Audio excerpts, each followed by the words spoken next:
The blessing. What will be the verdict of these so-called deadly towers? Josh. Should I go first? Jay, you go first. Oh my gosh. Oh my gosh. What do we even say about this freaking game, man? I will say on the plus side, on the pro side, I did have those moments when it felt like I was grinding for good gear in the dungeons. They gave me,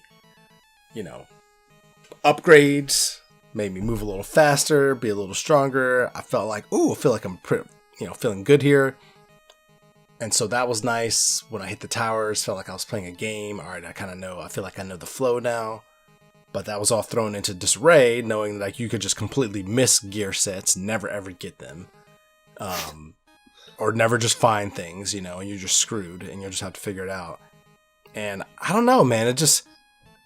If I played this game alone, also, I'm absolutely miserable. Like, if I wasn't talking to you guys about playing it together, if we weren't playing it at the same time and I had somebody to talk to about, no, I'm also miserable. But at the same time, if somebody came and remastered this today and like, hey, Deadly Towers, remastered, fixes to stupid things, all those kind of stuff. That probably exists. I'm like, would I try it again with like upgraded graphics and stuff too, so that I felt like I was playing something different? I might check it out, but there's just so much, man. I don't know if I can give it the blessing. Like, I want to like it, I really do, but with everything we said, like, even with the cheat, even with that NES cheat, I thought about going back and seeing how different it was, but then I was like, no, I don't want to do that. I don't want to experience that again. Like, it wasn't exactly the core gameplay loop. Is it fun? Right. No, it's not.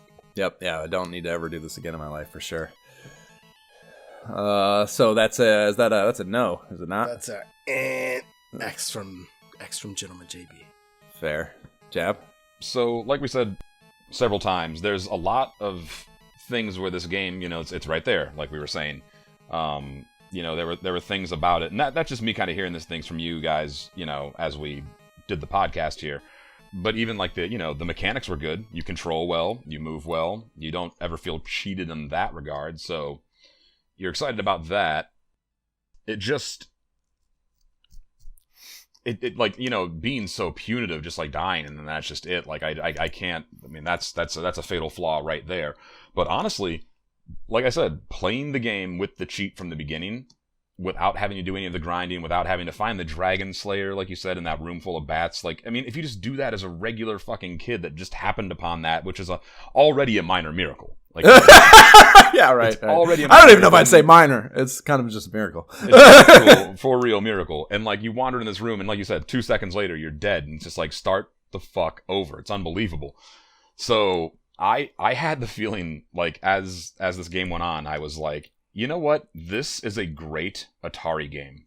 That's not a bad way to put it. Like, and even like the end, like, I think it's like where you when you do when you burn the bells of the sacred flame, like the screen flashing and like the noises it makes there, it's very reminiscent of Atari. Yeah. So yeah, I actually had more fun with the game than probably you guys did, because I started off with all the best items and the way that I think the game should have been designed in the first place. Just as like an action game, not an action RPG where you gotta do this stupid shit that's super punitive and RNG heavy. So, no, it doesn't get the blessing from me. This is not a good game. I feel bad for kids who got this for a gift-giving occasion or rented it for a weekend, and you're just fucked now. You're playing Mario again. Like, fuck. Probably so many of them. Poor Jerome. Poor Jerome. Though, I mean, he didn't get it so bad, but yeah, it sounds like he had a moment with it, so. Yeah, it is an absolutely horrible video game. It's like, I mean, it's not the same. Like, you talking about the core mechanic, like, yeah, like the core controls, I think maybe is a better way to put it. Because I think the core mechanic is the actual battle, and I think that is the problem, is that it's a fucking joke. The battle is a joke. It's RNG City. You know what I mean? Yeah. And yeah, there's no way to get good. Really, like, I don't this think. style would be well done later in the future, like, Final Fantasy Adventure is, essentially this game, but like actually good. Right. And that's the thing. Like, I shouldn't say it's not that there's no way to get good. Is that there's so much, there are things that you can do that with. There, like I said, there's like I told you, the giraffes. Like, I learned that those guys only move right and left. So when I saw those motherfuckers come on, like, when I spawn on walk through a door in a dungeon and I see them, I know where to go to be safe. You know what to and do. And there's a bunch of enemies like that you learn what they do, and you can then, in turn, react accordingly and get good. But there's way too much that you can't. And there's just too much. There's too much, and it's too punitive when it's so punitive. When it doesn't, when you're not in the instances where you're not able to, it's so punitive to not be able to, and that, multiplying it on top of itself is just, it's such a bad experience. The idea, I already said it, but the idea that it exists as a cart that you could put into an NES and play without save states is just hilarious to me. Yeah. I just can't believe that.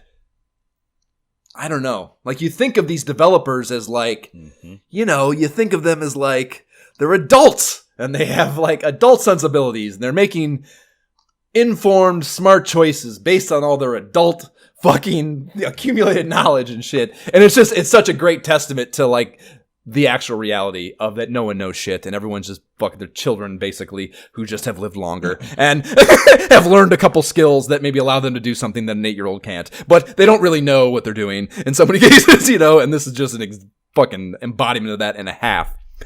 All that said, yes, if you play it like a modern game with save states being used nonstop, like, I was drawn into making progress in this game. Yeah. Like, particularly once I started fucking, checking my little fucking inventory screen, stacking boxes that makes you fucking feel good. Like, that fucking felt great. And puncturing the membrane of getting to the towers area so you understand what the fucking objectives are is a really good feeling too.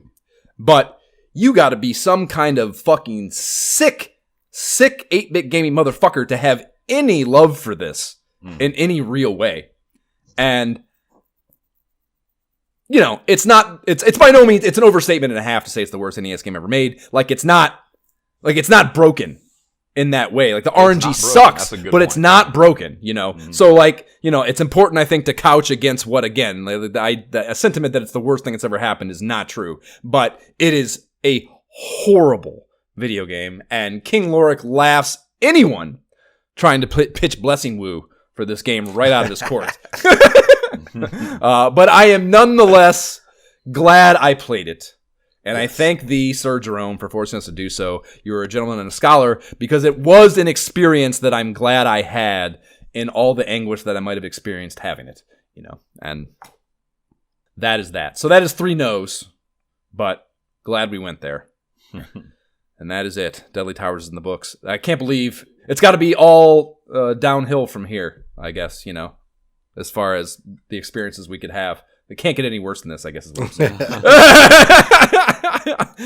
On our trek through the MAG timeline.